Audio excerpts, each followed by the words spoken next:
है, हर एक की दो दो कॉपीज चाहिए, फॉर्म 16 की, V36 की और V39S की, ठीक है, duly completed and signed by applicant and local sponsor at the relevant sections. यानी कि आपने उसको साइन किया हो, 2 recent passport size photographs to be pasted on the top right hand corner of form 16. Okay. So दो चीजें ये हो गई, applicant's official birth certificate in English and photocopy, applicant's highest education certificates and result transcripts in English and photocopy. मुराद ये हुई कि कोई भी अगर डॉक्यूमेंट आपका इंग्लिश में नहीं है तो उसकी जो है वेरीफाइड ट्रांसलेशन कॉपी आपको चाहिए उसकी। फिर उसके बाद आपको चाहिए copies of personal particular pages of applicants travel document, passport यानी पासपोर्ट डॉक्यूमेंट चाहिए। अब इसके बाद जो है कि जी अगो के जी आप ऑस्ट्रेलिया में जाते हैं, आप कनाडा में जा रहे हैं, आप अमेरिका में स्टडी के लिए जा रहे हैं, आप यूके में स्टडी के लिए जा रहे हैं, और कॉस्ट देखी जाती है कि क्या आती है। वो तो सबसे पहला फैक्टर है जो आप सोचते हो। कॉस्ट को हम डिस्कस करेंगे जरूर, लेकिन इससे पहले हम कॉल लेंगे लाइन पे। हेलो, अस्सलाम वालेकुम। वालेकुम सलाम जी, कौन बात कर रहे हैं? जी, मैं स्मारा बोल रही हूँ। जी, मुझे सबसे पूछना था कि एज अ लेबर जैसे किसी मुल्क में जा सकते हैं। एक्चुअली मेरे हस्बैंड को आउट ऑफ कंट्री जाने का बहुत शौक है, तो वो किसी चैनल में एज अ ड्राइवर जॉब करते हैं, और उनकी एजुकेशन भी इतनी नहीं है कि अंडर मैट्रिक है, लेकिन वो कहते हैं कि मैं बाहर जाके जॉब करूंगा। तो क्या पॉसिबल है कि उनको कहीं जॉब मिल जाएगी बाहर किसी कंट्री में, या वहाँ वो सेटल हो जाएंगे? जी सुनाया, thank you so much for calling. आपके सवाल का जवाब देते हैं। मेरे ख्याल से दुबई एक बहुत अच्छी ऑप्शन है उनके लिए। इसमें मिडिल ईस्ट के जो ममालिक हैं उनमें लेबर के वीज़ाज होते हैं, ड्राइवर्स के होते हैं, मैकेनिक्स के होते हैं, मशीनिस्ट के होते हैं। इस तरह की जो पोस्ट होती हैं वो एडवर्टाइज होती हैं पाकिस्तान के न्यूज़पेपर्स में भी, और मुख्तलिफ ओवरसीज एम्प्लॉयमेंट की जो एजेंसीज हैं वो यहाँ से रिक्रूटमेंट करती हैं और उनको भिजवाती हैं ममालिक में। मिडिल ईस्ट कंट्रीज जो है वो, मिडिल ईस्ट कंट्रीज जो हैं उनमें ये है मौका मौजूद होता है, जिसमें शॉर्ट लेबर कॉन्ट्रैक्ट्स मिल जाते हैं, साल का कॉन्ट्रैक्ट, 2 साल का कॉन्ट्रैक्ट, तो ऐसी जगहों पे उनका हो सकता है। एक पिछली दफ़ा एक किसी साहब ने ये प्रोग्राम में के दौरान कहा था जी कि मैं ड्राइवर हूँ और प्रोफेशनल ड्राइवर हूँ, तो मैं इटली में जाके ड्राइविंग करना चाहता हूँ। अच्छा, तो मैंने उनसे यही गुजारिश की थी कि आप इटली जाके ड्राइविंग तो कर सकते हैं, लेकिन एज ए ड्राइवर आपकी इमिग्रेशन नहीं हो सकती।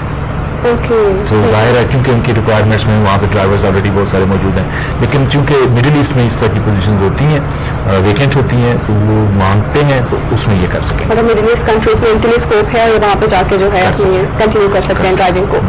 ओके, अब हम कॉस्ट की बात कर रहे थे कि बजट कितना होगा, फाइनेंसेस आपके पास कितने होने चाहिए अगर आप सिंगापुर में पढ़ने के लिए जा रहे हो? For undergraduate programs, the fee varies from institute to institute between 6,500 7,500, यानी 6,500 से 7,500 सिंगापुर डॉलर्स। ठीक है। And for postgraduate programs, the fee ranges from 7,500 to 8,500. अच्छा, यानी 7,500 से 8,500 तक, और इतना ज़्यादा फर्क नहीं है उसमें। The standard of living in Singapore is amongst the highest in Asia. Compared to countries in Western continents, the cost of living here is relatively low, and basic items like food and clothing are very reasonably priced. जो कि बहुत बड़ा plus point है, और इसी वजह से लोग शॉपिंग के लिए भी सिंगापुर जाते हैं कि जो बहुत अच्छे ब्रांड्स हैं उनकी जो सब चीजें उनको सिंगापुर में अच्छी प्राइस पे मिलती है। मेरे ख्याल से लेबर भी यहाँ पे होती है। हाँ जी, मलेशिया, सिंगापुर वगैरह में जो हमारे लीडिंग ब्रांड्स हैं। हाँ जी, मतलब मलेशिया में है कुछ, बांग्लादेश में है, इंडोनेशिया में है, चाइना में है, इन तमाम, ताइवान में हो रहा है। ताइवान में लेकिन चूंकि ज्यादा इंजीनियरिंग साइड पे काम है, लेकिन मेरे ख्याल से मलेशिया, इंडोनेशिया में तो बहुत ज्यादा काम है। हाँ जी, मलेशिया इंडोनेशिया से ज्यादा बांग्लादेश काम कर रहा है। अच्छा, मतलब अब आप अमेरिकन में एक स्पेसिफिक एक एरिया है उसको टारगेट कर लिया। मैंने पिछले भी एक प्रोग्राम में शेयर किया था कि जो मेरे एक दोस्त ने बांग्लादेश विजिट किया और उन्होंने ये बताया कि जी जो ये हमारे पास जो पिकअप वैन्स नहीं है जो स्मॉल मीडियम साइज्ड हैं, जो इस तरह की जिस वैन के ऊपर एक्सपोर्ट लिखा है और उस पर ब्लू लाइट लगी होती है, तो जब वो फैक्ट्री से निकलते हैं और पोर्ट्स की तरफ जा रहे होते हैं तो उनको सिग्नल्स से रास्ता दिलवाती है पुलिस, उनको रोका नहीं जाता। यानी they are working towards development of exports in such a way Bangladesh की बात कर रहा हूँ। जी, इसको हम मजीद इस पर डिस्कस करते हैं, मजीद क्लैरिफाई करेंगे, लेकिन हमारे साथ एक और कॉलर है लाइन पे। हेलो, अस्सलाम वालेकुम। हेलो, अस्सलाम वालेकुम जी। वालेकुम वालेकुम सलाम जी, कौन बात कर मैं रहा है? रफाकत बात कर रहा हूँ, इंटीरियर डेकोरेटर का मैं किया हुआ है, काम करता हूँ। जी, तो मैं भाई मतलब किस साइड पे जा सकता हूँ? आपकी तालीम क्या है? मैंने मतलब मैट्रिक किया हुआ है, तो तकरीबन 18 साल से मैं काम कर रहा हूँ। जी। तो मैं कनाडा के लिए मैंने कोशिश की थी, लेकिन अभी तक उसका कोई रिजल्ट ही नहीं आया।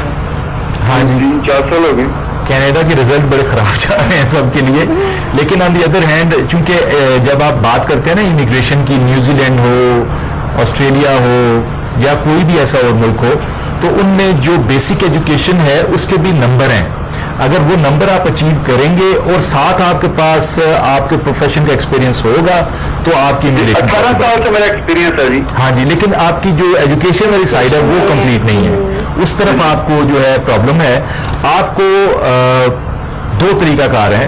एक तरीका तो ये है कि मिडिल ईस्ट में जाहिर है जो इंटीरियर डेकोरेटर्स की जो जॉब्स होती हैं निकलती रहती हैं वो आप कर सकते हैं। दूसरा तरीका ये हो सकता है कि आप बजाय इंडिविजुअल के एज ए बिजनेस माइग्रेशन के लिए सोचें और उसमें आप शायद कामयाब हो जाएं। जी, thank you so much for calling. और मेरे ख्याल में हमें ये भी सोचना चाहिए कि आपकी स्किल के साथ आपकी एजुकेशन बहुत इंपॉर्टेंट है। बहुत इंपॉर्टेंट है। सिर्फ एजुकेशन खाली नहीं और ना ही स्किल, ये दोनों चीजें होनी चाहिए आपके पास। अच्छा, और मैं पिछले काफी दिनों से आइल्स का रोता रहता हूँ साथ के साथ, लेकिन आज मुझे बड़ी खुशी हुई, आज एक बच्ची मुझे मिलने आई। अच्छा। और कहती है मैंने पढ़ा नहीं है इतना, तो मैंने कहा फिर क्या तीर मारे हैं आपने आइल्स में? तो कहती है मैंने 7.5 लिया। अच्छा, इतना पढ़ा नहीं है, इसको 7.5। हाँ, और उसका फर्स्ट अटेम्प्ट था। Very nice. ठीक है, तो मैं ये सोच रहा था कि अगर उसका सेकंड अटेम्प्ट होता या उसने थोड़ी सी मेहनत की होती तो वो 8.5 तक चली जाती। ऑब्वियसली। सो इससे ये साबित होता है कि आइल्स इतना बड़ा हवा नहीं है, सिर्फ इसको हमने कोशिश हवा करने की बनाया जरूरत हुआ है। हाँ, कोशिश करनी है तो इंशाल्लाह हम उसमें कामयाब हो सकते हैं और कर सकते हैं। ऑब्वियसली। ठीक है जी। अब हम आते हैं इसकी जी कि an international student in Singapore spends on average Singapore dollars 700 to 2,000 a month on living expenses. This amount of course varies depending on your individual lifestyle and course of study. यानी depend करता है कि जी जो भी student है उसने आप 700 में भी आप 700 सिंगापुर डॉलर में भी आप हो सकते हैं, $2,000 भी खर्च कर सकते हैं। ये आपके लाइफस्टाइल पे भी डिपेंड करता है, आपके कोर्स पे भी डिपेंड करता है। ये तमाम चीजें उसमें शामिल हैं। कलेक्टिव लेवल पे देखें तो आपके एजुकेशन एक्सपेंसेस भी बहुत ज्यादा नहीं है, नहीं, बड़े मुनासिब है। मैं समझता हूँ कि है।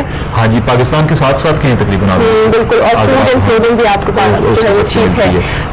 तो आगे हम बात करेंगे टॉप यूनिवर्सिटीज की कि आपके पास क्या स्कोप है अगर आप सिंगापुर में चले जाते हैं एजुकेशन के लिए, एज ए स्टूडेंट वहां पे जाते हैं, तो कौन कौन सी ऐसी यूनिवर्सिटीज हैं या कौन कौन से ऐसे फील्ड्स हैं जहां पे आप अपना करियर स्टार्ट कर सकते हैं। लेकिन ये सब डिस्कस करेंगे एक ब्रेक के बाद। Stay with us.